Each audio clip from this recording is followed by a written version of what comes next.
Hello everyone, आज हम लोग पार्ट्स ऑफ द कॉन्स्टिट्यूशन पढ़ने जा रहे हैं जो बहुत ही इम्पोर्टेंट है इंडियन पॉलिटी के लिए। मतलब काफ़ी ज़्यादा क्वेश्चन इससे कवर होता है।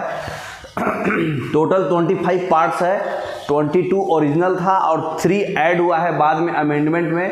तो सबसे पहले हम लोग पार्ट 1 पढ़ेंगे union and territories, part 2 citizenship, part 3 fundamental rights, part 4 directive principles of state policy. Next देखिए यहाँ पर सारे पार्ट्स को एक जगह एक्यूमुलेट किया हुआ है। पार्ट 1 है आपका union and territories, red mark किया हुआ है, बोलो तो काफ़ी इंपॉर्टेंट है, काफ़ी ज़्यादा क्वेश्चंस आता है। तो आर्टिकल 1 to 4 आपका यूनियन एंड टेरिटरीज में कवर होता है। फिर है पार्ट 2, ये है सिटीजनशिप, आर्टिकल 5 to 11 इसमें कवर होता है। फिर है पार्ट 3 फंडामेंटल राइट्स जो अमेरिका से लिया गया था, ये आर्टिकल 12 to 35 कवर होता है। इसमें हमारा सिटीजनशिप ब्रिटेन से लिया गया था। Part 4 directive principle of state policy, ये आयरलैंड से लिया गया था, आर्टिकल 36 से 51। पार्ट 4A, जहाँ भी देखिए ए वर्ड है कहीं ना कहीं से वो लिया गया है, पहले कॉन्स्टिट्यूशन में नहीं था वो, ठीक है। तो पहले संविधान में ये नहीं था, ये रसिया से लिया गया, यूएसएसआर से। अब 91 के बाद यूएसएसआर रसिया हो गया है, ब्रेक कर गया था। तो पहले यूनाइटेड सोवन था। तो फंडामेंटल ड्यूटीज जो है 51, आर्टिकल 51A है, पार्ट 4A में है। टोटल 11 ड्यूटीज है, पहले 10 ड्यूटीज था, एक ड्यूटीज बाद में 86 अमेंडमेंट एक्ट में ऐड किया गया, ठीक है, 2002 में। पार्ट 5 आपका यूनियन, जितना भी यूनियंस बोले तो president, prime minister, cabinet minister, attorney general, जितना भी मतलब पोस्ट है यूनियन का, वो सारा आर्टिकल 52 से 151 में पार्ट 5 में कवर होगा। और जितना भी स्टेट्स का पोस्ट है, गवर्नर, सीएम और जो भी स्टेट्स का जो भी मतलब इनके इक्विवेलेंट पोस्ट रहेगा स्टेट्स में, वो आर्टिकल 152 से 237 तक जाएगा पार्ट 6 में, ठीक है। तो पार्ट 7 है, ये हटा दिया गया है कॉन्स्टिट्यूशन से 7th अमेंडमेंट एक्ट 1956 के अनुसार, ठीक है। पार्ट 8 में है आपका यूनियन टेरिटरीज, जितना भी जैसे ये यूनियन था, ये स्टेट था, यूनियन टेरिटरीज। पार्ट 8 में आपका आर्टिकल 239 से 242 के बीच में आएगा, ये हटा दिया। ये 239 से 242 3 ही आर्टिकल है, लेकिन उसमें सारा यूनियन टेरिटरीज कवर है पार्ट नंबर 8 में, याद रखिएगा, इंपॉर्टेंट है। पार्ट 9 और पार्ट 9A सबसे ज़्यादा इंपॉर्टेंट है, क्योंकि बिहार स्टेट पीएससी चाहे लोकल जो लेता है, पंचायत और म्यूनसिपलिटी से क्वेश्चन ज़्यादा डालते हैं। तो ये पंचायत जो है आर्टिकल 243 से 243O तक है, और म्यूनसिपलिटीज़ 9A है। तो म्यूनसिपलिटीज़ जो है आर्टिकल 243P से लेके 243Z का G है, ठीक है। तो इम्पोर्टेंस में आपका टोटल इतना ही पार्ट है, बाकी सारा पार्ट जो है उतना ज़्यादा इम्पोर्टेंट नहीं है, ठीक है। हम ऐसे बाकी सारा पार्ट भी डिस्कशन कर लेंगे, बट ये जो 9A तक है ये काफ़ी इंपॉर्टेंट पार्ट है। टोटल कितना हो गया आपका 11। ये जो 11 है काफ़ी ज़्यादा इंपॉर्टेंट है, सबसे ज़्यादा क्वेश्चन आता है इससे, ठीक है। उसके बाद 9A म्यूनसिपलिटीज़ हो गया, 9B आपका कोऑपरेटिव सोसाइटीज़ है। तो 9A 9B याद रखिएगा, पंचायत, म्यूनसिपलिटीज़ और कोऑपरेटिव सोसाइटीज़, ठीक है। ये यहाँ पर याद रखिएगा, थोड़ा सा मिस हो गया है, 243ZH का ZT तक है, ठीक है, ZH से ZT तक है ये। और पार्ट 10 आपका शेड्यूल्ड एंड ट्राइबल एरियाज, ठीक है, 244 से 244A, बस 2 ही है। पार्ट 11 है आपका यूनियन और स्टेट के बीच में रिलेशन, ठीक है, 245 से 263 तक। पार्ट 12 है आपका फाइनेंस, प्रॉपर्टी, कॉन्ट्रैक्ट्स, मतलब जितना भी इकोनॉमिक्स से कंडीशन जो भी है, 264 से 300, ये भी आपका इंपॉर्टेंट है, याद रखिएगा, ठीक है। उसके बाद पार्ट 13 है trade, commerce, intercourse with in the territory. अगर बिजनेस से रिलेटेड कोई भी चीज़ है तो वो पार्ट 13 में आएगा, आर्टिकल 301 से 307 तक। पार्ट 14 में आपका आएगा यूनियन और स्टेट्स के बीच में जो भी सर्विसेज है, ठीक है, आर्टिकल 308 से 323 तक। पार्ट 14A ट्राइब्यूनल्स में है, ये 323A से 323B 2 ही है इसमें। पार्ट 15 है आपका इलेक्शन से रिलेटेड, आर्टिकल 324 से 329A, याद रखिएगा, इलेक्शन इंपॉर्टेंट है, ठीक है। पार्ट 16 देखिए, फिर स्पेशल प्रोविजंस लिया गया है सर्टेन क्लास के लिए, और ये आपका 330 से लेके 342 तक है। पार्ट 17 इंपॉर्टेंट है, रेड पेन से लिखा हुआ है ना। तो ये ऑफिशियल लैंग्वेज है आपका हिंदी, आर्टिकल 343 से 351 तक आपका हिंदी जो पढ़ते हैं उसमें ये आता है, ठीक है, याद रखिएगा। और पार्ट 18 भी इंपॉर्टेंट है, 17 भी इंपॉर्टेंट है, 18 भी इंपॉर्टेंट है, इमरजेंसी प्रोविजंस, आर्टिकल 352 से 360 तक, ठीक है। और पार्ट 19 है आपका जितना भी चिल्लर जो भी मिसलेनियस बच गया है 361 से 367 के बीच में सारा मिसलेनियस है इसमें। और पार्ट 20 है जितना भी अमेंडमेंट्स है, ये भी इंपॉर्टेंट है आपका। इमरजेंसी प्रोविजंस भी इंपॉर्टेंट है। 322 कौन सा इमरजेंसी है? National emergency. 356 फाइनेंस, ये 360 फाइनेंशियल इमरजेंसी और 356 प्रेसिडेंट्स रूल, है ना। उसके बाद आपका पार्ट 20 है अमेंडमेंट्स ऑफ द कॉन्स्टिट्यूशन। जितना भी अमेंडमेंट्स हुआ है आर्टिकल 368 में आएगा, जितना भी अमेंडमेंट्स है, इसका हालांकि हम लोग अलग से पढ़ेंगे। उसके बाद पार्ट 21 है जितना भी टेम्प्रोरी और स्पेशल प्रोविजंस और ट्रांजिशनल प्रोविजंस जो भी दिया हुआ है आर्टिकल 369 से 392 तक। पार्ट 22 है शॉर्ट टाइटल्स, कमेंसमेंट्स, ऑथोरिटेटिव टेक्स्ट जो हिंदी और वो बाकी जो है रिपील्स कर दिया गया है आर्टिकल 393 से 395। तो 395 ही आर्टिकल है, लेकिन ABCD कर करके 485 तक चला जाता है और हमारा 22 तक ही है ये, लेकिन ABCD 3 आया ना। 9 का देखें, 9 का A B और उसके बाद 4 का A 3 ऐड हुआ तो 25 आर्टिकल्स है हमारा, ठीक है। नेक्स्ट अब हम लोग क्वेश्चन लगा लेते हैं, इससे आइडिया लग जाएगा कि कौन कौन पार्ट इंपॉर्टेंट है, ठीक है। तो ओरिजिनली इंडियन कॉन्स्टिट्यूशन जो है कितना रूप से डिवाइड हुआ है, कितना पार्ट्स है? 22, originally 22। Next, how many parts does the Indian constitution currently have? Currently कितना है? 25, 3 में अमेंडमेंट से ऐड हुआ है ना। Next, according to the Indian constitution which of the following is an incorrect? कौन सा गलत है? पार्ट 2 जो है सिटीजनशिप है। पार्ट 4 है directive principles of state policy, ये भी सही है। पार्ट 4A है फंडामेंटल ड्यूटीज, ये भी सही है। पार्ट 9 देखिए, पार्ट 9 पंचायत था, यहाँ पर यूनियन टेरिटरीज दिया हुआ है, ये गलत है। Next, part 20 of the Indian constitution किस चीज़ से रिलेटेड है? पार्ट 20 आपका क्या था? Amendment of the constitution. Next, which of the following pair of Indian constitution deal with emergency? Emergency provision कौन सा पार्ट था? 18। पार्ट 17 था आपका ऑफिशियल लैंग्वेज और पार्ट 18 था इमरजेंसी, है ना। नेक्स्ट, इससे आपको मालूम चल रहा है कि कौन कौन इंपॉर्टेंट है ना। 18 में देखिए बताए थे आपको 352 नेशनल इमरजेंसी, 356 स्टेट इमरजेंसी जिसको प्रेसिडेंट रूल लग जाता है, गवर्नर का शासन चलता है, और 360 जो है फाइनेंशियल इमरजेंसी। नेक्स्ट, पार्ट 15 क्या है? पार्ट 15 किस चीज़ से रिलेटेड है? इलेक्शन से, है ना। 324 से 329 आर्टिकल। नेक्स्ट, पार्ट 17 के बारे में अलग से इसमें बता दिया है। पार्ट 17 जो है वही ऑफिशियल लैंग्वेज है। पार्ट 20 अमेंडमेंट्स है और पार्ट 23 इमरजेंसी प्रोविजंस है ना, याद रखिएगा। Part 18 the right to privacy किस पार्ट में बताया गया है? राइट टू प्राइवेसी पार्ट 4 में डाल दिया गया है उसको, ठीक है। पहले राइट टू प्राइवेसी जो है पार्ट 3 में था, अब उसको बदल के पार्ट 4 में डाल दिया गया है, ठीक है। नेक्स्ट, नहीं, राइट टू प्राइवेसी आपका फंडामेंटल राइट है, आर्टिकल 21 में बताया गया है, ठीक है। तो फंडामेंटल राइट है, आर्टिकल 21 में बताया गया है कि कोई भी पर्सन जो है अपना पर्सनल लाइफ जो है अपने हिसाब से जी सकता है, उसको कोई डिस्टर्ब नहीं करेगा, ठीक है। तो ये अभी पढ़िएगा फंडामेंटल राइट में। विच part of the constitution deals with union territories? बताइए, यूनियन टेरिटरीज किस में था? पार्ट 5 में था स्टेट, नहीं यूनियन। पार्ट 6 में था स्टेट और पार्ट 8 में था यूनियन टेरिटरीज, ठीक है। पार्ट 8, तो याद रखिएगा क्वेश्चन से हमको यही पता चल रहा है कि कौन सा पार्ट हमको रटना है, ठीक है। Next, which part of the constitution Panchayati Raj related? Panchayati Raj part 9 में था। 73rd amendment 1992। नेक्स्ट, देखिए लिखा हुआ है 73rd अमेंडमेंट में ऐड किया गया था 1992 में। नेक्स्ट, पार्ट 17 क्या है? पार्ट 17 अभी हम लोग पढ़े ऑफिशियल लैंग्वेज, है ना। नेक्स्ट, 343 से 351। उसके बाद सेंटर स्टेट रिलेशन जो है कौन से पार्ट में बताया गया है? पार्ट 11 में सेंटर स्टेट रिलेशन था ना। पार्ट 11 में इसमें कौन कौन रिलेशन है?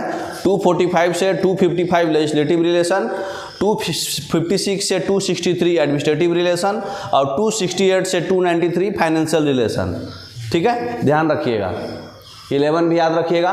कौन सा करेक्टली मैच नहीं है? पंचायती राज पार्ट 9 सही है, म्यूनिसिपलिटी 9A सही है, कोऑपरेटिव सोसाइटी 9B सही है, ट्राइब्यूनल्स पार्ट 10 गलत है, ट्राइब्यूनल्स किस में था? 20। नेक्स्ट ये 14A था ना tribunals. Which of the following range of articles are associated with part 15? Part 15 जो है कहाँ से कहाँ आर्टिकल है? पार्ट 15 पहले ये बताइए क्या है? इलेक्शन है 324 से 329। Next, which is the only part of the question which has been completely removed? बताए हैं पार्ट 7 रिपील कर दिया गया है। कौन से अमेंडमेंट के तहत? 7वां अमेंडमेंट ईयर 1956। ये भी पूछता है। यूनिफॉर्म सिविल कोड UCC कौन से पार्ट में मेंशन किया गया है? भारतीय संविधान के समान नागरिक संहिता। कौन सा? हाँ, the active principles of state policy में ये है uniform civil code, article number 47 या 48 है। नेक्स्ट, हाँ 44 है, सॉरी। Number of schedules. अब आ जाइए शेड्यूल्स के बारे में। पार्ट्स तो समझ गए, ऑलमोस्ट इंपॉर्टेंट कौन कौन पार्ट है ये भी समझ गए। अब आ जाइए शेड्यूल्स। शेड्यूल्स हमारे पास कितना है? 12। और म्यूनिसिपैलिटीज़ का जो शेड्यूल्स है शेड्यूल 12 में आता है। 9 शेड्यूल है हमारा, पहला अमेंडमेंट हुआ था 9 शेड्यूल पंचायत, अरे सॉरी, पहला अमेंडमेंट हुआ था 9 शेड्यूल में। मेडिकल और एजुकेशन जो है कंकरेंट लिस्ट में डाला गया है, और एंटी डिफेक्शन जो है शेड्यूल नंबर 10 है। ठीक है,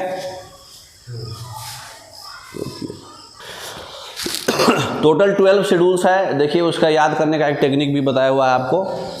tears of old PM, Manmohan Singh का आंसू।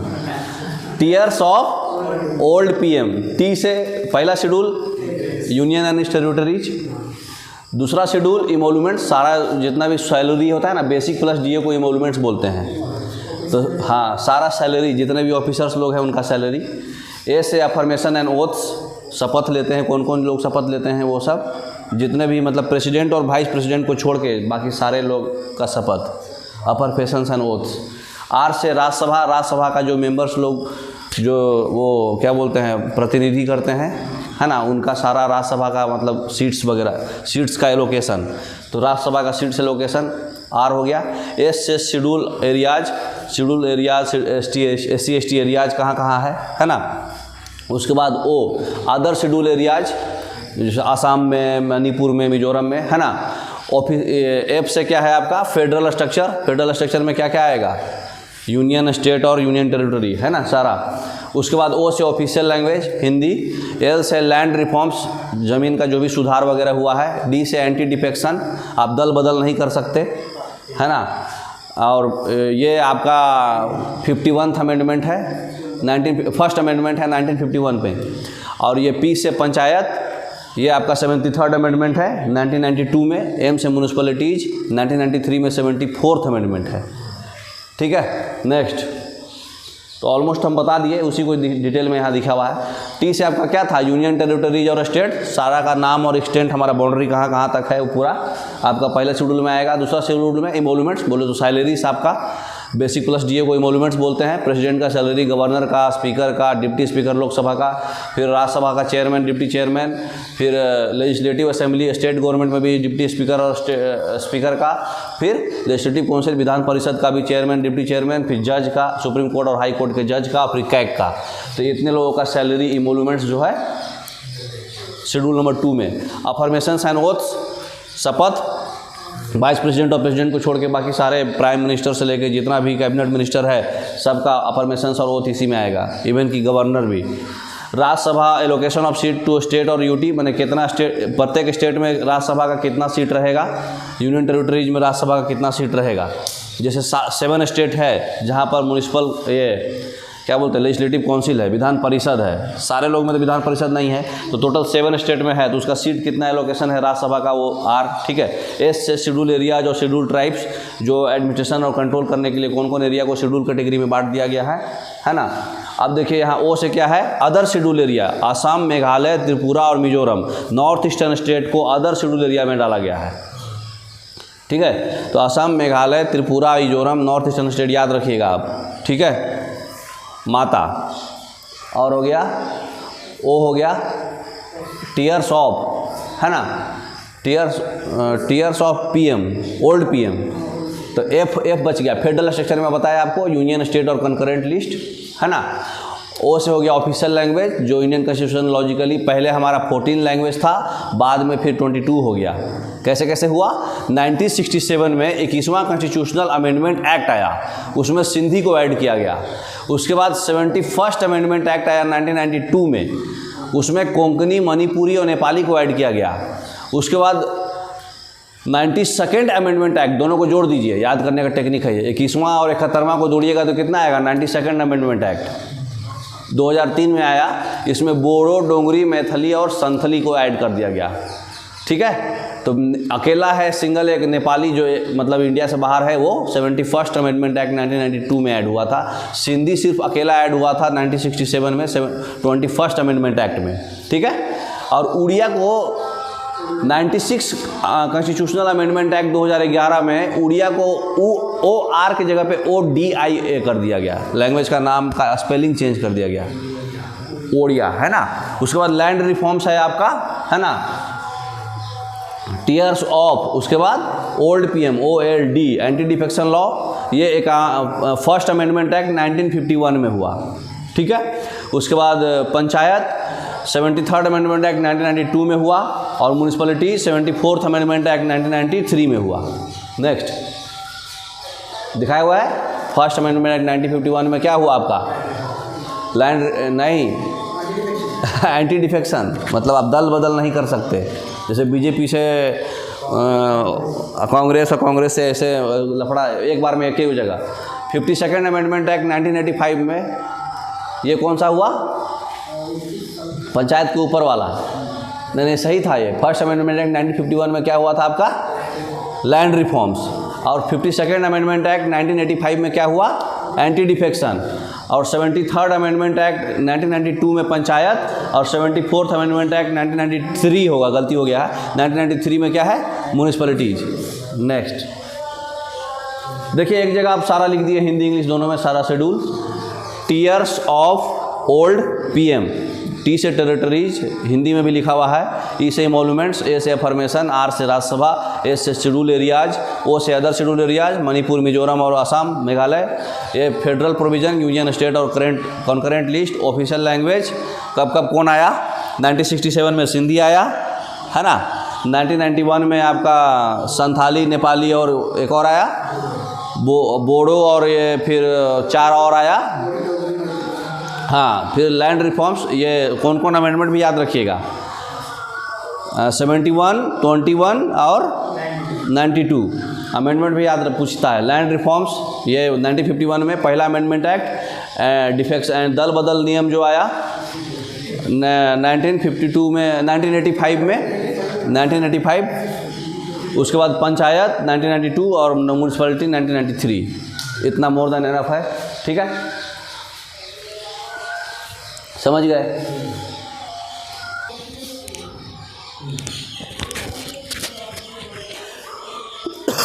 अब बारी बारी से हम लोग सारा पार्ट्स पढ़ते जाएंगे, है ना। तो आज पार्ट 4 तक कोशिश करेंगे, पार्ट 4A तक कंप्लीट हो जाए। 1, 2, 3, 4A। बाकी देखते हैं आप लोग कितना लेवल तक बर्दाश्त कर पाते हैं।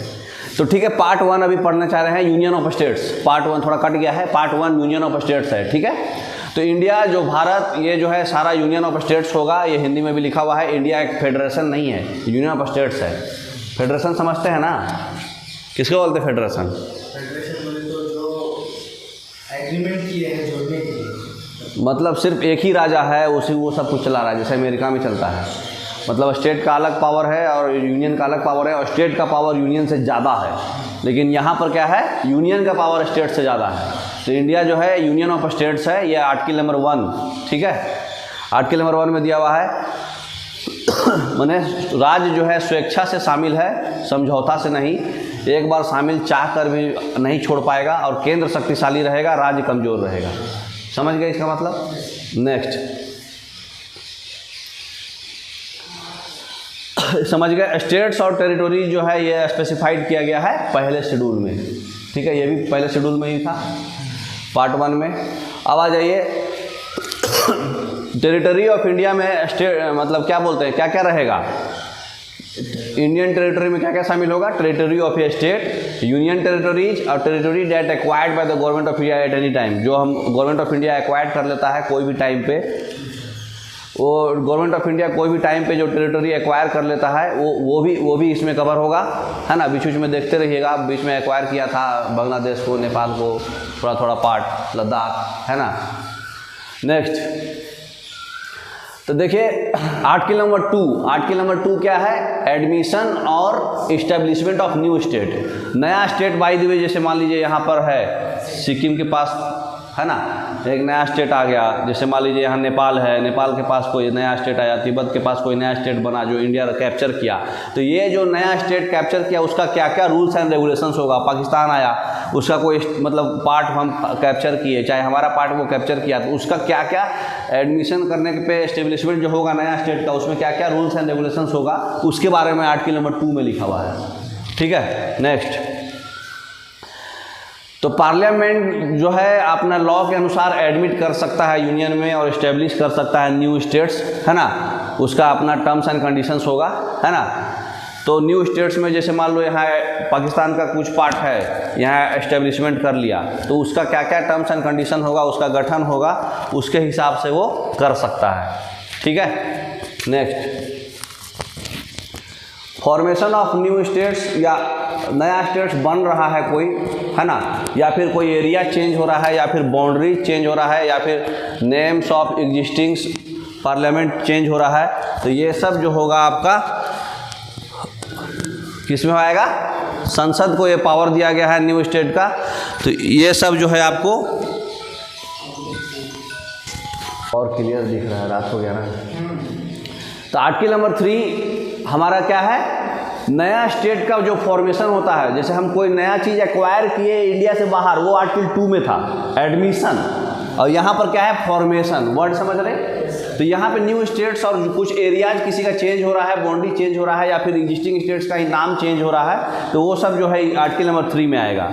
ठीक है। ये पार्लियामेंट को पावर दिया गया है कि आप टेरिटरीज को सेपरेट कर सकते हैं कोई भी स्टेट से, या दो स्टेट से अलग अलग यूनाइट नया स्टेट बना सकते हैं। नेक्स्ट देखिए, जैसे एडमिशन और एस्टेब्लिशमेंट ऑफ न्यू स्टेट था, ये आर्टिकल नंबर 2 था, है ना। नेक्स्ट ये हो गया। देखिए तो फॉर्मेशन ऑफ न्यू स्टेट्स में क्या क्या है, पार्लियामेंट क्या क्या कर सकता है? न्यू स्टेट फॉर्म करेगा टेरिटरी को सेपरेट करके कोई स्टेट से, या फिर कोई दो स्टेट्स को यूनाइट कर देगा, नया स्टेट बना देगा, है ना, या फिर एरिया कोई स्टेट का बढ़ा देगा, या फिर कोई स्टेट का एरिया कमा देगा, या फिर कोई स्टेट का बाउंड्री का एरिया चेंज कर देगा। तो सारे इसी में आएंगे। अब देखते जाइए कैसे कैसे नया नया स्टेट बना। नेक्स्ट ये देखिए हमारा क्या है? यूपी। नेक्स्ट तो स्टेट्स बनाने के लिए उसका बाउंड्रीज, नेम्स, ये सब बदलना है, तो उस स्टेट का लेजिस्लेचर से रिलेटेड जो भी प्रपोजल है वो केंद्र सरकार को भेजा जाएगा, और इस प्रपोजल पर राष्ट्रपति अप्रूवल देगा, तभी जाके स्टेट नया बनेगा। ठीक है। तो केंद्र सरकार उस स्टेट का लेजिस्लेचर को अपना विचार रखेगा, फिर पार्लियामेंट में इंट्रोड्यूस करने को कहेगा, फिर 5वें अमेंडमेंट एक्ट 1955 के तहत ये बनता है। ठीक है। तो एक समय है 14 डेज, उसके अंदर ही बिल को संसद के पास नहीं भेजा गया तो राष्ट्रपति उस बिल को इंट्रोड्यूस कर सकता है। तो पार्लियामेंट को बिल भेजना है, अगर वो नहीं भेजा 14 डेज के अंदर तो प्रेसिडेंट इंट्रोड्यूस कर सकता है। ठीक है। नेक्स्ट तो देखिए हमारा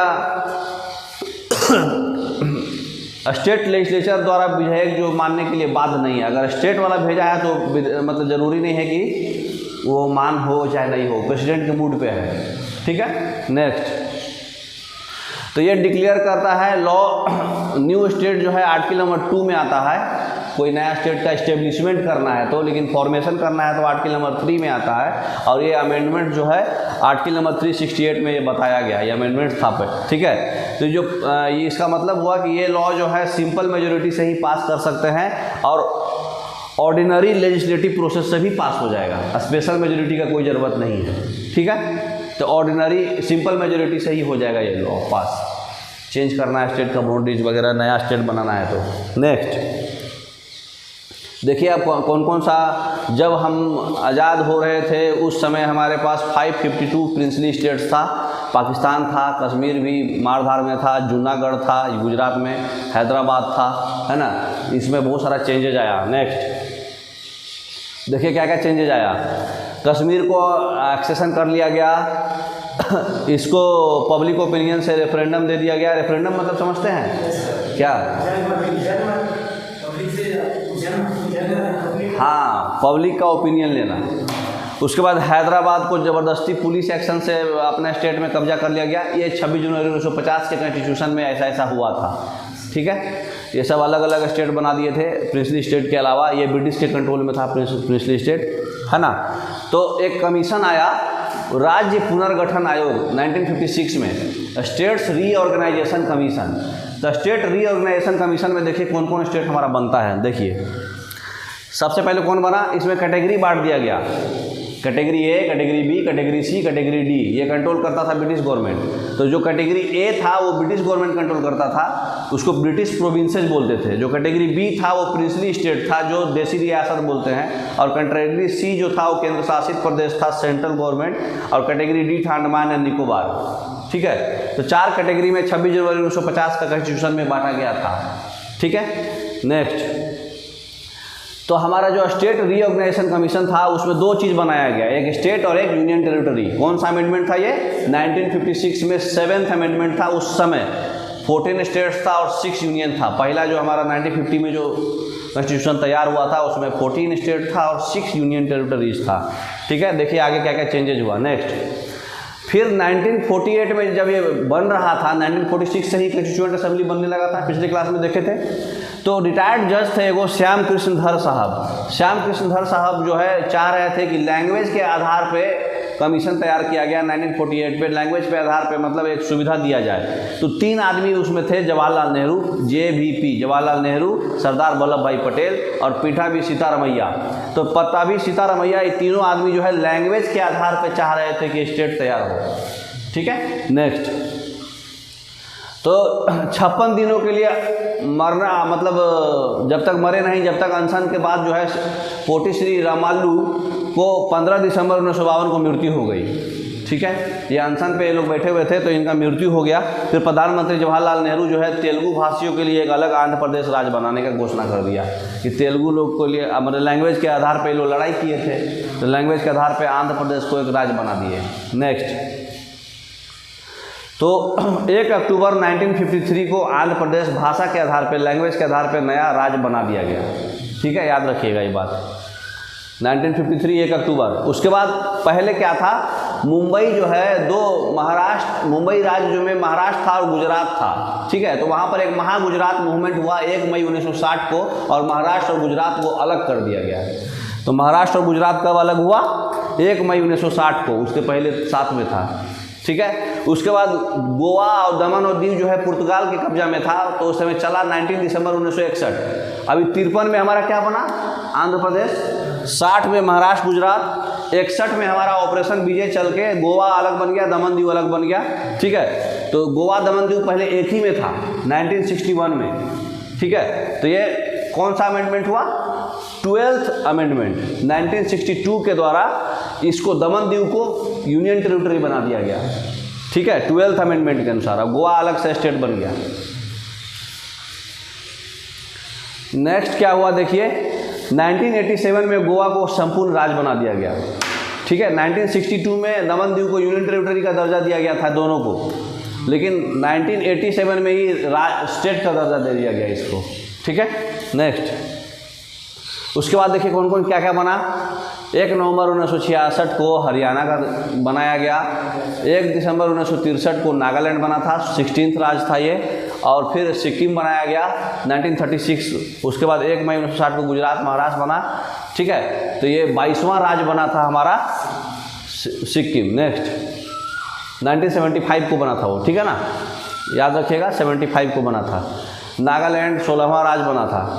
नेक्स्ट, उसके बाद देखिए हमारा 8वां राज्य 1971 को कौन बना? हिमाचल प्रदेश। 25 जनवरी 1971 को हिमाचल प्रदेश 18th राज्य बना। ठीक है, फिर मेघालय, त्रिपुरा, मणिपुर ये अलग से फिर राज्य बना 21 जनवरी 1972 को।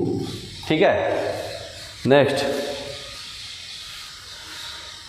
फिर 20 फरवरी को हमारा मिजोरम और अरुणाचल प्रदेश को राज्य का दर्जा दे दिया गया 20 फरवरी 1987 को। और 30 मई को गोवा बन गया 25वां राज्य।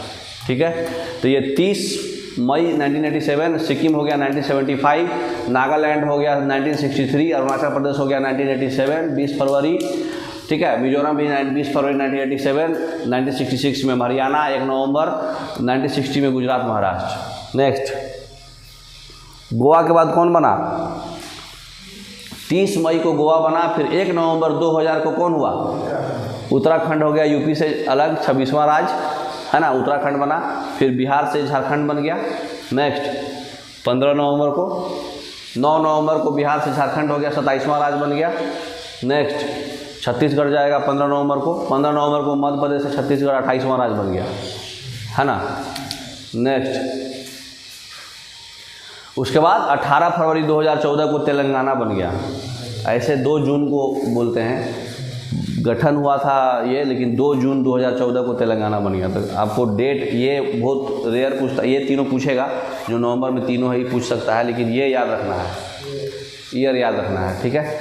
जैसे नेपाल, जिसका इसका लिखा हुआ है वो याद रखना है, 1 दिसंबर है, याद रखना है, नागालैंड 16वां राज्य, ठीक है। फिर बाद में क्या हुआ, 29 राज्य तो बना, लेकिन जम्मू कश्मीर को राज्य से हटा करके यूनियन टेरिटरीज में डाल दिया, तो अब ये 28 ही राज्य है। यूनियन टेरिटरीज बढ़ा दिया गया, 7 से 9 हो गया। लद्दाख और जम्मू कश्मीर को यूनियन टेरिटरीज का दर्जा दे दिया गया।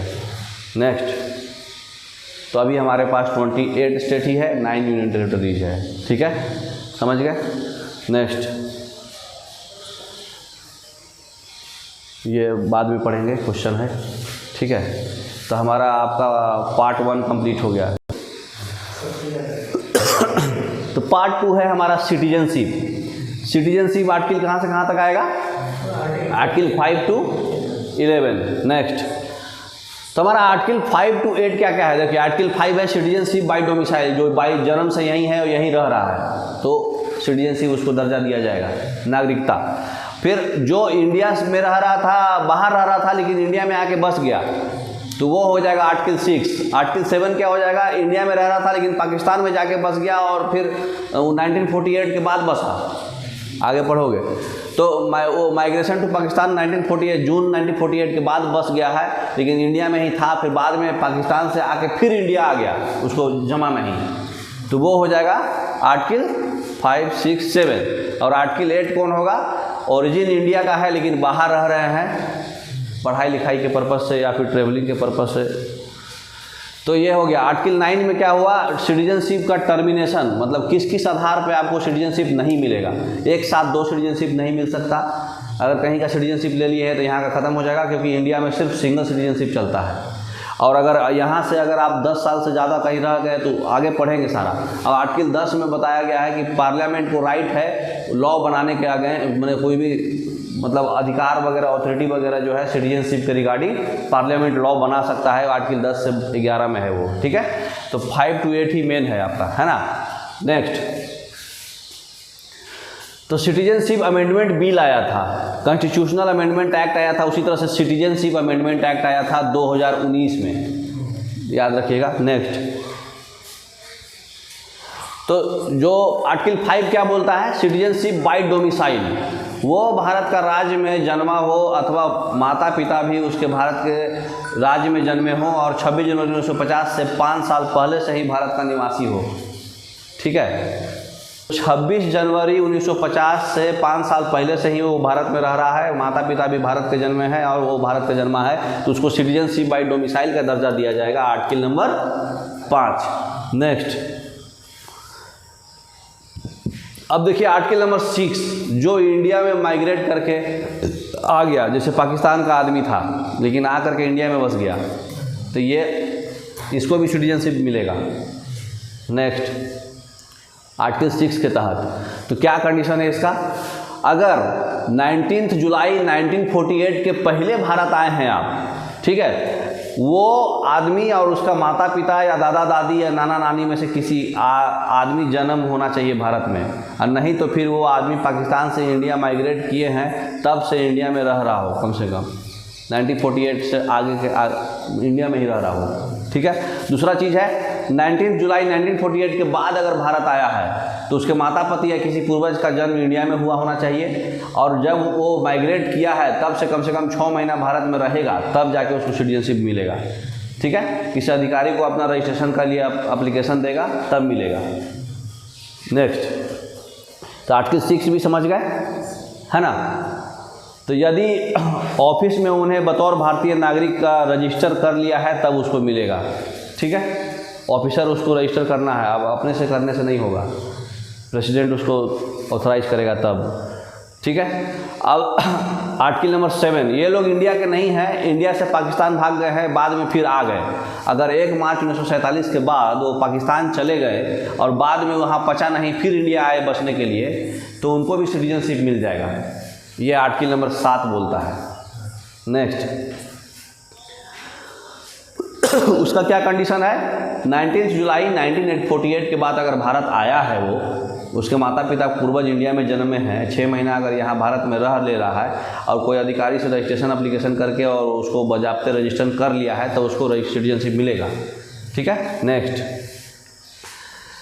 तो ये समझ गए, उसके लिए रजिस्ट्रेशन करना पड़ेगा और 6 महीना इंडिया में रहना पड़ेगा, है ना। नेक्स्ट, जो भारतीय के मूल है लेकिन दूसरे देश में रह रहा है, यहाँ नहीं रह रहा, उनके पेरेंट्स लोग, मतलब जो 1935 के भारत के शासन अधिनियम द्वारा परिभाषित अविभाजित भारत में, मतलब उनके पेरेंट्स लोग भारत में हैं, ठीक है। 1935 गवर्नमेंट ऑफ इंडिया एक्ट था ना, तो उस समय पेरेंट्स लोग अगर भारत में हैं तो वो किसी भी मुल्क में रहता हो, उस देश के भारतीय राजनयिक या काउंसिलर रिप्रेजेंटेटिव ऑफ इंडिया ने उसे भारत का नागरिक रजिस्टर कर सकता है, ठीक है। काउंसिलर रिप्रेजेंटेटिव ऑफ इंडिया के तहत उसको भारत का नागरिकता मिलेगा आर्टिकल नंबर 8 के तहत। उसके दादा दादी लेकिन यहाँ के होना चाहिए, 1935 के पूर्वज। नेक्स्ट, आर्टिकल नंबर 9, 5, 6, 7, 8 समझ गए। आर्टिकल नंबर 9 क्या था, termination of citizenship.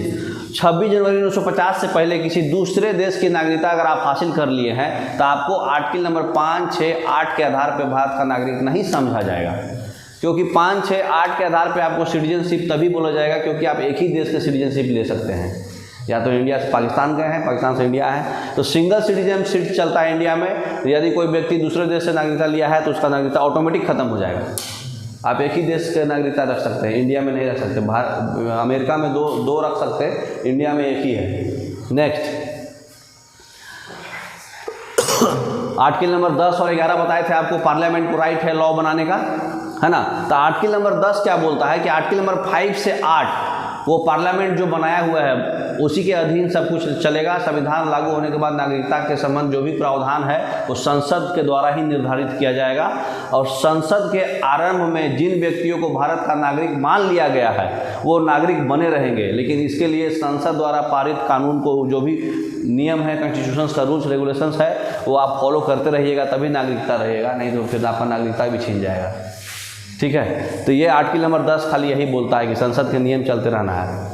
Article number 11 क्या बोलता है कि जो भी आर्टिकल 5 से 10 में आपको नागरिकता मिला है उसके आधार पे नागरिकता का आप एक्विजिशन कर सकते हैं या फिर टर्मिनेशन कर सकते हैं, ठीक है। किसी भी कानून को मतलब शक्ति दिया गया है आर्टिकल 11 के तहत, मैंने संसद के पास ये पार्ट 2 में जो भी हम पढ़ रहे हैं ये पावर है कि या तो आपका एक्विजिशन कर दे या फिर टर्मिनेशन कर दे। ये पावर सिर्फ और सिर्फ किसको है, पार्लियामेंट को। ये पावर वाला बात करेगा तो आर्टिकल 11 होगा। नेक्स्ट, तो सारा आर्टिकल समझ गए आप लोग।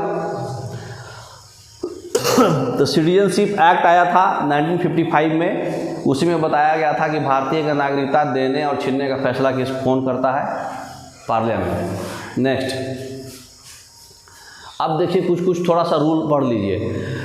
इंडियन सिटीजनशिप एक्ट 1955 में 2019 से पहले 8 बार चेंज हुआ है एक्विजिशन और टर्मिनेशन से रिगार्डिंग।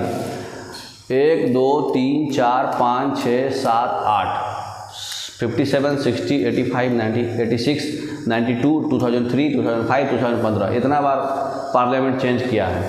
तो ये भी पूछता है कितनी बार चेंज हुआ है, कौन कौन साल हुआ है, ये भी ध्यान रखिएगा। नेक्स्ट, अब आ जाइए नागरिकता का प्राप्ति कैसे होता है। तो सिटीजनशिप एक्ट 1955 के तहत हम बाई बर्थ नागरिकता ले सकते हैं, बाई डिसेंट ले सकते हैं, बाई रजिस्ट्रेशन करा के ले सकते हैं, बाई नेचुरलाइजेशन ले सकते हैं, बाई इनकॉर्पोरेशन ऑफ टेरिटरी ले सकते हैं। देखिए है क्या ये पांचों। नेक्स्ट, बाई बर्थ जन्म से नागरिकता, अगर भारतीय नागरिक हैं, अगर आप 26 जनवरी 1950 से 1 जुलाई 1987 तक भारतीय नागरिक हैं तो आपको जन्म से ही नागरिकता का प्रावधान मिलेगा। नेक्स्ट, बाई बर्थ 1986 में अगर नहीं है, 1987 से लेके 2004 तक भी अगर आप वो हैं, ठीक है, तो भी आपको मिलेगा। ठीक है, पहले ये था भारतीय नागरिक का दर्जा 50 से लेकर 87 तक, बाद में 87 से लेकर 2004 तक, है ना। जन्म हुआ है अगर इंडिया में तो आपको डायरेक्ट भारतीय नागरिक का दर्जा दिया जाएगा। ठीक है, नेक्स्ट, तो पहले वाले केस में क्या था, 2004 के आगे अगर इंडिया में जन्म हुआ है या फिर माता या पिता दोनों भारत के नागरिक हैं, तो माता या पिता में से एक भारत नागरिक का, दूसरा मतलब इलीगल इमिग्रेंट को माना जाएगा। कहने का मतलब पहला वाले और दूसरा वाले केस में आपके माता पिता भारत के नागरिक नहीं भी हैं, आप जो है 50 से 87 तक हैं और आपके पिता हैं सिर्फ पिता, तो आपको नागरिकता मिलता था। दूसरे वाले केस में 2087 के बाद अगर आप जन्म है, माता पिता नहीं भी हैं, तो आपको नागरिकता मिलेगा। लेकिन 2004 के बाद आपके माता और पिता दोनों भारत के नागरिक होना चाहिए, बदल दिया रूल। 2004 के बाद बाई बर्थ के लिए क्या कंडीशन है कि 2003 में अगर आप जन्म लिए हैं, 2004 के बाद अगर उसके माता पिता भारत के नागरिक हैं या फिर कोई भारत के नागरिक हैं या दूसरा इलीगल इमिग्रेंट ना है, तो उसको मिलेगा। मतलब माता पिता में से कोई एक भी है तो उसको नागरिकता का दर्जा मिलेगा। ठीक है, नेक्स्ट,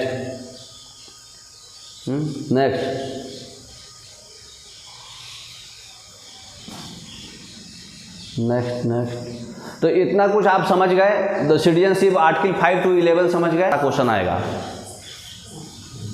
ठीक है, संविधान के प्रारंभ में ही नागरिकता मिला है आपको, डोमिसाइल से ही। पाकिस्तान से भारत आ गए हैं, यहाँ आके बस गए हैं, भारत से पाकिस्तान गए लेकिन फिर वापस आकर के इंडिया आकर के बस गए, है ना। फिर भारत से बाहर रह गए लेकिन आपके माता पिता यहाँ के बसे हुए हैं। उसके बाद विदेशी नागरिकता ले लिए हैं तो आपको रद्द हो जाएगा यहाँ का नागरिकता सिंगल सिटीजन के आधार पे। और 10 में क्या है, नागरिकता को बने रहने के लिए कॉन्स्टिट्यूशन को फॉलो करना पड़ेगा, पार्लियामेंट को। और 11 में है कि पार्लियामेंट को ऐसा पावर दिया गया है, शक्ति है कि वो सिटीजनशिप बना के रखेगा, क्या रूल्स चेंज करेगा अपने हिसाब से। तो सारा इसी में कवर हो जाएगा, क्वेश्चन इससे आ जाएगा आपको। ठीक है, अब आ जाइए पार्ट 2 हो गया, पार्ट 3।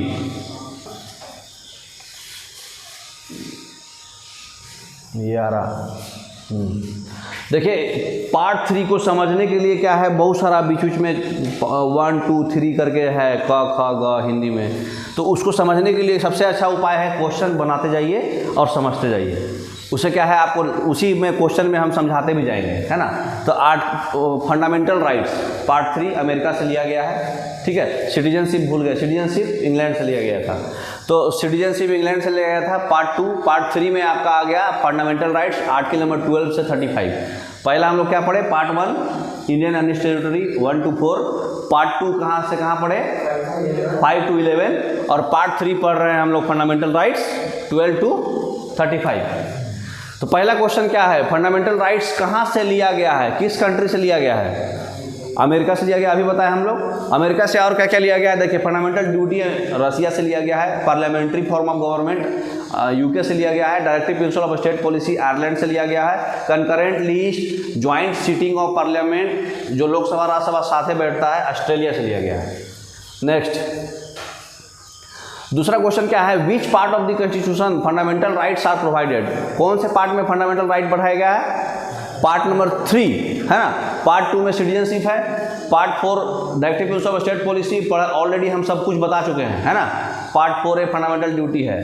तो अभी हमारा 22 शुरुआत में था, पहले 25 अभी पार्ट है, पढ़ा चुके हैं ये। Next, originally how many fundamental rights had in our constitution. कितना फंडामेंटल राइट्स था, पहले 7 था। राइट टू प्रॉपर्टी भी पहले फंडामेंटल राइट्स में आर्टिकल 31 में दिलाया गया था, लेकिन उसको हटा दिया गया। उस समय मोरारजी देसाई थे प्राइम मिनिस्टर, तो वो 44th 1978 में 44th कॉन्स्टिट्यूशनल अमेंडमेंट एक्ट के तहत आर्टिकल 31 को हटा के लीगल राइट कर दिए। फंडामेंटल राइट से हटा के इसको लीगल राइट कर दिए या फिर कॉन्स्टिट्यूशनल राइट कर दिए, और उसको article number 300A part number 5 में डाल दिए। ठीक है, नेक्स्ट, हमारा टोटल कितना फंडामेंटल राइट्स है अभी 6। राइट टू इक्वलिटी 14 से 18, राइट टू फ्रीडम 19 से 21, right against exploitation 23 and 24, right to freedom of religion 25 से 29, कल्चरल एंड एजुकेशनल राइट 30, और राइट टू कॉन्स्टिट्यूशनल रेमेडीज नहीं 25 से 28, ये 29, 30 और कॉन्स्टिट्यूशनल रेमेडीज को ही heart and soul of the constitution Bhimrao Ambedkar साहब बोले थे, तो आर्टिकल नंबर 32। नेक्स्ट देखिए सब जगह लिखा हुआ है आपको, राइट टू इक्वलिटी 14 से 18, राइट अगेंस्ट एक्सप्लॉयटेशन 23-24 है, right to freedom of expression 19 से 22, उसके बाद right to freedom of religion 25 से 28, और 29 और 30 है cultural and educational right SC/ST वाले को, माने माइनॉरिटीज़ को, और right to constitutional remedy heart and soul of the constitution या फिर मिनी कॉन्स्टिट्यूशन 42वां अमेंडमेंट में आया था आर्टिकल 32। ठीक है, छो क्या क्या है, अब छो के बारे में डिटेल में पढ़ेंगे, है ना। आर्टिकल नंबर 12 में क्या है, स्टेट का डिफिनीशन दिया गया है। तो डिफिनीशन ऑफ स्टेट जो है कौन से आर्टिकल में है, 12। अभी बताया आपको आर्टिकल नंबर 12 से 35 क्या है आपका, फंडामेंटल राइट्स है। आर्टिकल नंबर 13 क्या है, जुडिशियल रिव्यू। जुडिशियल रिव्यू जो है हमारा अमेरिका से ही लिया गया है। ठीक है, कोई चीज़ अगर इनकंसिस्टेंट हो रहा है तो उसका मतलब जुडिशरी रिव्यू लेना पड़ेगा। जैसे मान लीजिए सुप्रीम कोर्ट है, कोई आदेश दे चुका लेकिन फिर भी उसको डाउट हो रहा है नहीं हम गलत दे दिए, तो फिर से रिव्यू लेकर के उसको आदेश दे सकता है वो। ठीक है, तो ये डिफिनीशन ऑफ स्टेट, स्टेट बोले तो उसमें सब कुछ आएगा। स्टेट बोलो तो यहाँ स्टेट राज्य नहीं है, यहाँ पूरे कंट्री को रिप्रेजेंट हो रहा है ये, मतलब स्टेट, यूनियन टेरिटरीज और जो भी लोकल बॉडीज सब इसमें आएगा, है ना। तो उसका डिफिनीशन दिया गया है आर्टिकल नंबर 12 में। आर्टिकल नंबर 13 में जुडिशियल रिव्यू है ना। फंडामेंटल राइट्स जस्टिफिएबल है, जस्टिफाई किया जा सकता है। ठीक है, ये निगेटिव राइट है, ये नहीं करोगे तो पिलाओगे ऐसा, है ना, तो ये निगेटिव राइट है। Next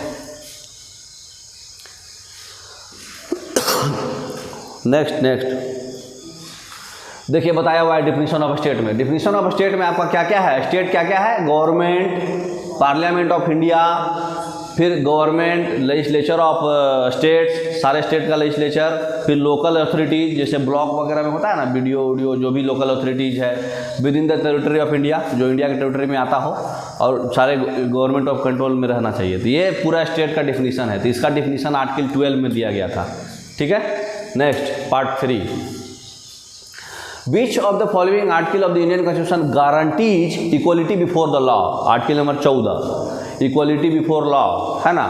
all are equal in eyes of law, कानून के नज़र में सब बराबर है, तुम भी बराबर है, वो भी बराबर है, भले मोटा हो पतला हो, कानून के नज़र में बराबर है। नेक्स्ट, तो इम्पोर्टेंट फैक्ट्स क्या है, इक्वलिटी बिफोर लॉ का कंसेप्ट कहाँ से आया, ब्रिटेन से। और इक्वल प्रोटेक्शन ऑफ लॉ, सबको इक्वली बचाने के लिए जो होता है वो कहाँ से आया, अमेरिका से। ध्यान रखिएगा, इंपॉर्टेंट क्वेश्चन है। नेक्स्ट, तो इंडियन कॉन्स्टिट्यूशन में राइट टू इक्वलिटी जो है उसमें 5 आर्टिकल है, कहाँ से कहाँ, 14 से लेके 18 तक। ठीक है, equality, freedom, hope, peace, justice, rule of law, dignity और प्रॉस्पेरिटी, ये सब अपना का ये इच्छा बता रहा है। नेक्स्ट, अब पढ़ते हैं विच आर्टिकल में constitutional reservations in admission to educational in institution including private and unaided to OBC, SC, ST. हाँ, जो आपका एजुकेशनल इंस्टीट्यूशन में जो रिजर्वेशन दिया जाता है ओबीसी और एससी, एसटी सबको, ये कौन से आर्टिकल में आता है, आर्टिकल नंबर 15 का 5 है। 16 में क्या है, अपॉर्चुनिटी, सारे लोगों को इक्वल अपॉर्चुनिटी दिया जाएगा एम्प्लॉयमेंट में, पब्लिक एम्प्लॉयमेंट में इक्वल अपॉर्चुनिटी रहेगा। लेकिन 15 में क्या है, माइनॉरिटीज़ को रिजर्वेशन दिया जाएगा, है ना। नेक्स्ट देखिए, इसमें सारे 15 को कवर किया है। 15 में कहा गया है कि हम डिस्क्रिमिनेशन नहीं करेंगे on the basis of religion, race, caste, sex और प्लेस ऑफ बर्थ, कहाँ से वो जन्मा है। स्टेट जो है किसी भी सिटीजन्स को ये चीज़ 1 में बोला कि हम religion, race, caste, sex, place of birth और कोई भी चीज़ हो इसमें से, इसके हिसाब से स्टेट गवर्नमेंट जो है डिस्क्रिमिनेट नहीं करेगा। उसके बाद दूसरा क्या बोला, कोई भी सिटीजन को ये कंडीशन पे, ठीक है, या फिर डिजेबिलिटी है या फिर रिस्ट्रिक्शंस और कंडीशंस जो है वो नहीं लगाएगा। क्या नहीं लगाएगा, कहाँ कहाँ, शॉप्स में, पब्लिक रेस्टोरेंट्स में, होटल्स में, या फिर पब्लिक इंटरटेनमेंट्स में ये ए पार्ट। बी पार्ट में कहीं कुआं है, टैंक्स है, बाथिंग घाट्स है, रोड्स है और कोई पब्लिक प्लेस है, वहाँ पर ये सब क्राइटेरिया पे डिस्क्रिमिनेशन नहीं होगा। ठीक है, तो ए में ये हो गया शॉप सबरे और public restaurant, hotel, place of public entertainments, और बी में हो गया ये पब्लिक इंटरटेनमेंट्स बोले तो मूवी हॉल ये सब है ना। और बी में आपका ये हो गया, तो ये होली और पार्टली कैसे भी आपको नहीं डिस्क्रिमिनेशन करना है। और तीसरा में क्या है, ये जो है स्टेट जो है कोई स्पेशल प्रोविजंस जो बनाएगा वोमेन और चिल्ड्रन के लिए बना सकता है। वोमेन और चिल्ड्रन के लिए स्पेशल प्रोविजंस स्टेट बना सकता है 15(3) में। विच of the following articles of the constitution of India अबॉलिशेस the untouchability. Untouchability का है 17 है ना। 14 क्या था, राइट टू इक्वलिटी। 15 क्या था, डिस्क्रिमिनेशन। ठीक है, 16 क्या था, इक्वल अपॉर्चुनिटी है ना, तो EDO। ठीक है, 17 क्या हुआ, अनटचेबिलिटी, छुआछूत के आधार पे आप किसी को मतलब पकड़ सकते हैं, मतलब नहीं करा, छुआछूत अगर कोई कर रहा है तो उसको धुआं निकाल सकते हैं। आर्टिकल 18 क्या है, अबोलिशन ऑफ टाइटल्स। ये मिलिट्री और एकेडमिक डिस्टिंक्शन में हटा दिया गया है, क्योंकि मिलिट्री में टाइटल्स लगाया जाता है। ब्रिगेडियर सूर्यदेव सिंह तिरंगा पिक्चर में देखे हैं ना, तो वो सब ब्रिगेडियर ये सब लगाना है। लेकिन और एकेडमिक बोले तो एजुकेशन पे कोई PhD किया तो उसको डॉक्टर मिलेगा, उपाधि मिलेगा, लेकिन बाकी में आपको टाइटल नहीं लगाना। जैसे मान लो अर्जुन अवार्ड मिल गया, भारत रत्न मिल गया, तो भारत रत्नी ऐसे नहीं बोलना है। सचिन तेंदुलकर तो भारत रत्नी सचिन तेंदुलकर, ऐसा नहीं चलेगा। मतलब आपको कुछ प्रीफिक्स नहीं लगाना है। ये आर्टिकल नंबर 18 है। तो 14 से 18 समझ में आ गया।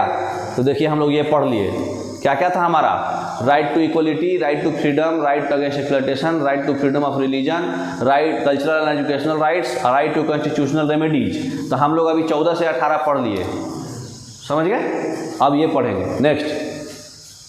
इन the constitution of right to freedom is granted by 4 articles which are. Right to freedom कहाँ से कहाँ है, 19 से 22 अभी पढ़े। तो आर्टिकल 20 बोलता है कि हम कन्विक्शन फॉर ऑफेंसेज, उसको प्रोटेक्शन करेंगे। माने कोई क्राइम किया है तो उसको क्या क्या माने अंधाधुन ऐसे ही आप बिना वारंट का जेल नहीं सकते। 24 घंटे के बाद उसको पेश करना है मजिस्ट्रेट के पास। इस सब इसमें आएगा सारा। ठीक है, आर्टिकल 21 में राइट टू लाइफ है और पर्सनल लिबर्टी है, मतलब प्राइवेसी है ना। तो अभी पढ़ेंगे डिटेल में इसको। तो राइट टू फ्रीडम देखिए 19 में क्या बोलता है, कौन कौन freedom, freedom of speech, freedom of expression, freedom of expression of freedom बोले तो गाली गलौज नहीं, मतलब with in constitutional limit. Freedom of assembly without arms, आप असेंबल कर सकते हैं पूरे ग्रुप को बिना आर्म्स का। फ्रीडम ऑफ एसोसिएशन, आप एसोसिएशन बना सकते हैं, कोई भी प्रोफेशन को प्रैक्टिस कर सकते हैं और मतलब कहीं भी इंडिया के कहीं भी जाके बस सकते हैं। तो ये आपको फ्रीडम मिला हुआ है। Next, which article of the constitution is related with freedom of the press. Freedom of the press क्या है, फ्रीडम ऑफ द प्रेस जो है फ्रीडम ऑफ स्पीच पे ही आता है। फ्रीडम ऑफ स्पीच में 19 का 1 का ए है, ये याद रखिएगा, इंपॉर्टेंट क्वेश्चन है इसलिए इसको 1A याद रखिएगा। ठीक है, विच article of the constitution not covered under article number 20, protection in respect of conviction for offence. देखिए राइट टू लाइवलीहुड, ये आर्टिकल नंबर 21 में आता है, क्योंकि प्राइवेसी हो गया, राइट टू लाइफ है। अब बाकी देखिए, no ex post facto, no double jeopardy, no self incrimination, ये आर्टिकल 20 है। क्या है इसका मतलब समझिए, नो सेल्फ इंक्रिमिनेशन मतलब किसी को आप फोर्स नहीं कर सकते कि हाँ तुम बोलो कि हाँ खुदे उगुल लो कि हाँ सर हम गुनहगार हैं, हमको सजा दीजिए। सेल्फ इंक्रिमिनेशन नहीं करना है फोर्सफुली, मतलब खुद से सजा का आपको फोर्सफुली नहीं करा सकता कोई। उसके बाद नो डबल जियोपार्डी, मतलब एक आदमी अगर एक बार किसी चीज़ को लेके सजा भुगत गया तो उसको डबल, मान लो कुछ रूल्स चेंज हो गया सजा में, नहीं तो इस हिसाब से तो तुमको 22 साल तक सजा था, तुम 14 साल काटा, 8 साल और काटो, तो डबल जियोपार्डी नहीं होगा। अगर जिस समय वो सजा काटा उस समय के रूल्स के हिसाब से उसको सजा मिलेगा। बाद में सजा का रूल चेंज हो गया तो उसको चेंज नहीं कर सकते, जिस समय का काट रहा है वही काटेगा, डबल सजा उसको नहीं मिलेगा। नो एक्स पोस्ट फैक्टो, वही बात है, एक्स पोस्ट का मतलब जो चेंजेज है बाद में चेंज आया तो उसको बदल नहीं सकते, पुराने वाले से ही चलेगा। समझ गए। तो ये पूरा ऑफेंस से रिलेटेड जितना है सब 20 में आएगा और लाइवलीहुड से रिलेटेड सब 21 में आएगा। नेक्स्ट, राइट टू एजुकेशन जो है कौन से में ऐड किया गया है, तो 21 का ए में है। और एक भी और बात रखिए, जब नेशनल इमरजेंसी लगाएगा कोई भी प्रेसिडेंट तो 20 और 21 डिजॉल्व नहीं हो सकता है, परमानेंट है ये। और बाकी सारा फंडामेंटल राइट डिजॉल्व कर सकते हैं नेशनल इमरजेंसी के टाइम, ये चीज़ याद रखिएगा, ठीक है। नेक्स्ट, तो राइट टू एजुकेशन है आपका 21A, ये डिक्लेयर करता है कि स्टेट जो है फ्री और कंपलसरी एजुकेशन देगा। किसको? एलिमेंट्री एजुकेशन सिर्फ देगा 6 से 14 साल को, है ना। ये प्रोविजन सिर्फ एलिमेंट्री एजुकेशन के लिए है, हायर प्रोफेशनल एजुकेशन के लिए नहीं है फ्री। 21(1) में याद रखिएगा, ये नहीं कि फ्री एजुकेशन है तो बादों में मांगिएगा, एलिमेंट्री एजुकेशन आपको सिर्फ मिलेगा। ये प्रोविजन जो है कब लाया गया था? 86 अमेंडमेंट एक्ट 2002 में, ठीक है। 86 अमेंडमेंट एक्ट में पहले क्या था? फ्री और कंपलसरी एजुकेशन था चिल्ड्रेन को। आर्टिकल 45 में था, पार्ट 14 आएगा ना, ये 35 के आगे तो 4 में आ जाएगा ये पार्ट, तो पार्ट 4 में आ जाता है डायरेक्टिव ऑफ स्टेट पॉलिसी में। तो पहले कंपलसरी एजुकेशन फॉर चिल्ड्रेन था, अभी 6 से 14 साल स्पेसिफाई करके एलिमेंट्री एजुकेशन कर दिया, उसको 21A में डाला एजुकेशन, ठीक है। नेक्स्ट देखिए आर्टिकल 21 में क्या क्या है। राइट टू एजुकेशन है, राइट टू शेल्टर, रहने का जगह, राइट टू मेडिकल केयर, उनको मेडिकल केयर दिया जाएगा, right to food, right to livelihood, हमारा सब पर्सनल लाइफ से रिलेटेड है, देख रहे हैं सब लाइफ है। राइट टू प्राइवेसी, प्राइवेसी भी आपका किस में है? 21 में। राइट टू हेल्दी इन्वायरमेंट 21 में, ध्यान रखिएगा। नेक्स्ट 12 गैप कर दिया गया। Which article of the Indian constitution protects personal right to travel abroad, आप विदेश में जा सकते हैं, कौन सा आर्टिकल के तहत? लाइफ है आपका, personal life, privacy 21। Next, which article gives safeguard to fundamental rights of arrested person, arrested person conviction आ गया 20, है ना। तो जहाँ भी अरेस्ट आएगा ये भी है, आर्टिकल जो है बता रहा है कि अरेस्टेड पर्सन को हम लोग 24 घंटे के अंदर मजिस्ट्रेट के पास पेश करना है, तो आर्टिकल 20 होगा। अरे सॉरी ये सेफ गार्ड है, प्रोटेक्शन वाला है, तो ये आर्टिकल 22 है, ठीक है। तो 19 से 22 पढ़ लिए। देखिए, no person shall be prosecuted and punish for the same offence more than once, एक ही अपराध का एक बार से ज़्यादा सज़ा नहीं मिल सकता है उसको, है ना। ये कौन से आर्टिकल के तहत है? 20 के, है ना। अभी पढ़ चुके हैं एक्स पोस्ट फैक्टो, है ना। तो हम लोग ये भी पढ़ लिए, 19 से 22 पढ़ लिए। 19 आपका समझ में आया? क्या था 19? Freedom of speech and expression, वही फ्रीडम। और 20 था आपका राइट टू, जो ऑफेंस करेंगे उससे सब रिलेटेड। 21 था आपका राइट टू लाइफ, मोटा मोटी। और 22 क्या था? 24 घंटा के अंदर मजिस्ट्रेट के पास पेश करना है। आ जाइए थर्ड में, right against exploitation. Human trafficking, मानव व्यापार किस अनुच्छेद में है? ह्यूमन ट्रैफिकिंग को रिस्ट्रिक्शन दिया गया है, कौन सा स्टेट में है? 23 में। मतलब ह्यूमन बींग्स जो सिमिलर फॉर्म, जो फोर्स लेबर, ज़बरदस्ती आप काम नहीं करा सकते हैं, ठीक है, ये सब जो है ऑफेंस पनिशेबल है लॉ के अनुसार, तो ये 23 है। और 24 में है चाइल्ड लेबर, ठीक है। तो चाइल्ड लेबर होगा 14 साल से नीचे वाला, ये 14 ईयर्स भी याद रखिएगा, 14 ईयर्स बार बार पूछेगा। तो no child below the age of 14 years shall be employed to work in a factory और माइन और engage in any other hazardous employment related to which article. Bonded labour हो चाहे चाइल्ड लेबर हो, 14 साल से कम है तो आप उसको कहीं यूज नहीं कर सकते काम के लिए, चाहे आपका इंडस्ट्री हो, चाहे माइंस हो, चाहे कोई भी हजार्डस एम्प्लॉयमेंट हो, उसको इस्तेमाल नहीं कर सकते। 23 और 24 समझ गए। नेक्स्ट, ये कौन से पार्लियामेंट में आया था? बैक कीजिए, याद रखिएगा ये, हाँ 1976 mini constitutions, bonded labour word हटा दिया गया है पार्लियामेंट एक्ट के तहत। चाइल्ड लेबर ठीक है, बॉन्डेड लेबर, बंधुआ मजदूर आप नहीं लगा सकते, आप बांध देते हैं ना कि हाँ तू मेरे साल 12 साल तक काम करेगा। तो ये 23-24 भी समझ में आ गया आपको। तीसरा, चौथा राइट क्या है? Freedom of religion. Which of the following article right to religious freedom? Right to religious freedom कहाँ से कहाँ तक था? 25 से 28। 25 क्या बोलता है? कोई भी धर्म आप अपने मन से अपना सकते हैं, है ना। उसके बाद आप कोई भी रिलीजियस अफेयर कर सकते हैं, कोई भी माल पटा सकते हैं, मुस्लिम हो, सिख हो, ईसाई हो, कोई भी पटाइए। और 27 में क्या बोलता है? अब कोई पर्टिकुलर रिलीजन का टैक्स का पेमेंट का आपका फ्रीडम है, पर्टिकुलर रिलीजन का आप प्रमोशन करा सकते हैं, ठीक है, फ्रीड है। तो 25, 26, 27 पढ़ लिए।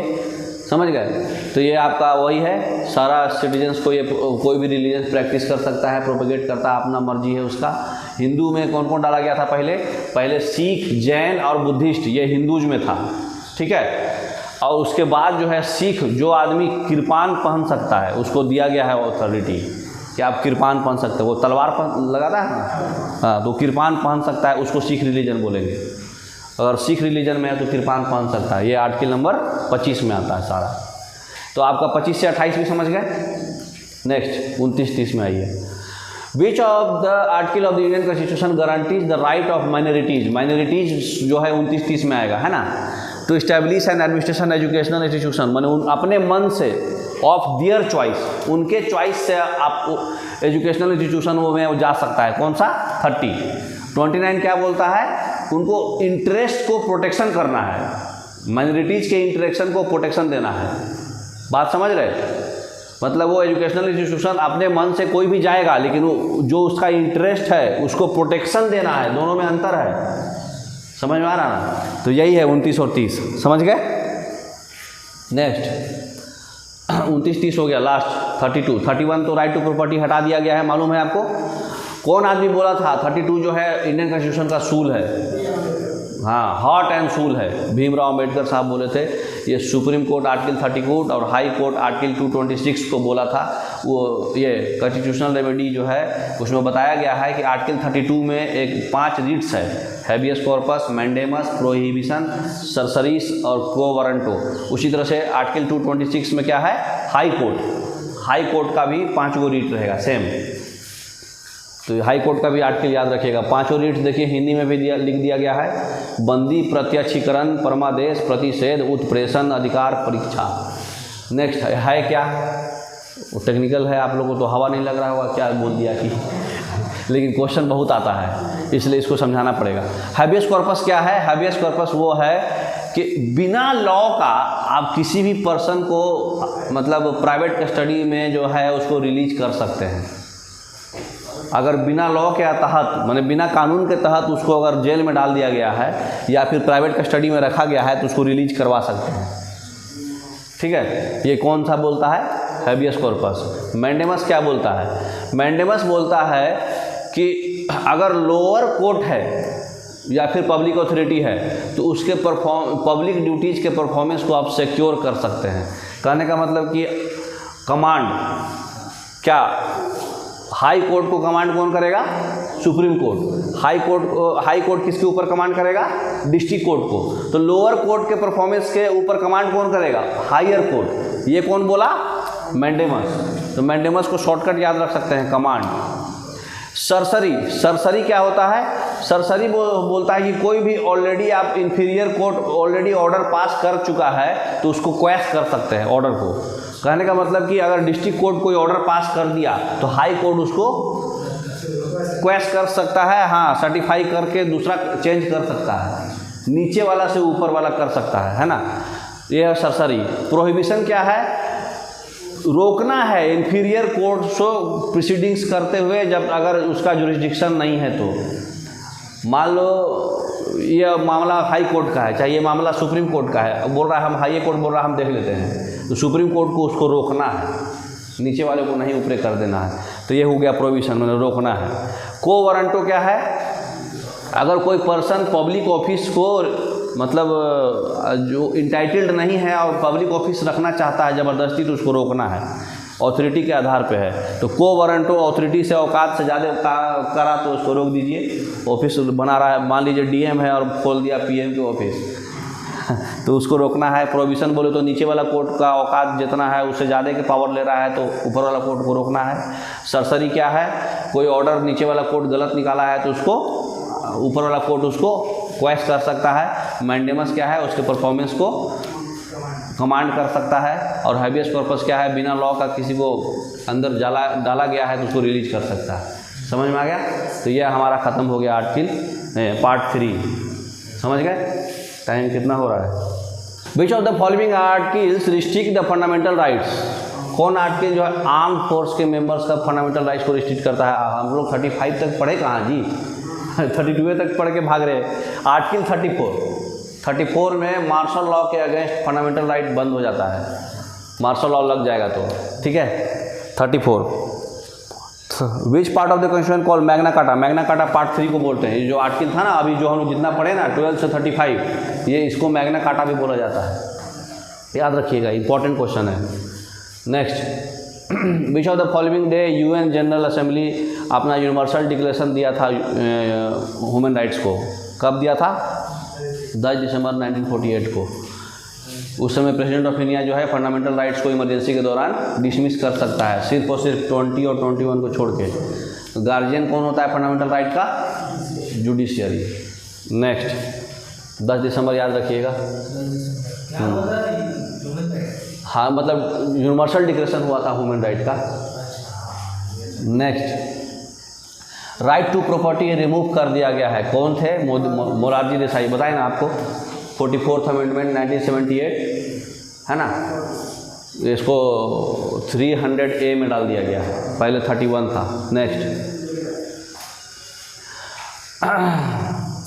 लिखा हुआ है। नेक्स्ट, लीगल राइट बना दिया गया पार्ट 12 में। गोल्डन ट्रायंगल कौन से राइट को बोलते हैं बताइए? 14, 19, 21 ये गोल्डन ट्रायंगल बनाता है, बता है ये क्या है 14। नेक्स्ट, 14 तो है right to equality before law, equal protection of law. 21 तो है राइट टू लाइफ, है ना, पर्सनल लिबर्टी, और राइट टू फ्रीडम है 19। ये तीनों है गोल्डन ट्रायंगल, ये भी एग्जाम में आता है। नेक्स्ट, कौन सा फंडामेंटल राइट जो है फॉरेनर्स को नहीं मिला है? Protection of language, script and cultural of minorities. Next, इसको डिटेल में पढ़ लीजिए। 15, 16, 19, 29, 30, 29, 30 माइनॉरिटीज़ वाला फॉरेनर को काहे के लिए मिलेगा? तो 29, 30 तो माइनॉरिटीज़ का था, और फिर 15, 16 इक्वलिटी था, और 19 फ्रीडम था। तो ये जो है सिर्फ और सिर्फ इंडियन सिटीजन्स को है, बाकी ये सब जो है दोनों के लिए है, ठीक है। तो इतना मोर देन इनफ है, ठीक है। बंद कीजिए थोड़ा देर। अब हम लोग पार्ट 4 में घुस रहे हैं, ठीक है। पार्ट 4 क्या बोलता है? Directive principles of state policy, है ना। तो पार्ट 3 और पार्ट 4 में अंतर क्या है? देखो, फंडामेंटल राइट जो है एक निगेटिव राइट्स है, इसमें जो है ऐसा थिंग्स है जो बताया जाएगा कि आप नहीं करिएगा तो ऐसा ऐसा हो जाएगा आपके साथ। और लेकिन पार्ट 4 क्या है? डायरेक्टिव प्रिंसिपल जो है पॉजिटिव राइट्स है। ये directive principle of state policy जो है मतलब इसमें जो है हर चीज़ जो है ऐसा आपको करना है, ये पॉजिटिव है, निगेटिविटी पे नहीं है। तो ये जो था फंडामेंटल राइट जो है पॉलिटिकल राइट्स है, ये सोशल और इकोनॉमिक जस्टिस पे है। ये पॉलिटिकल जस्टिस पे है और ये सोशल और इकोनॉमिक जस्टिस पे है, ठीक है। तो फंडामेंटल राइट जो है मोर कंसर्न किस पे है? पॉलिटिकल जस्टिस पे।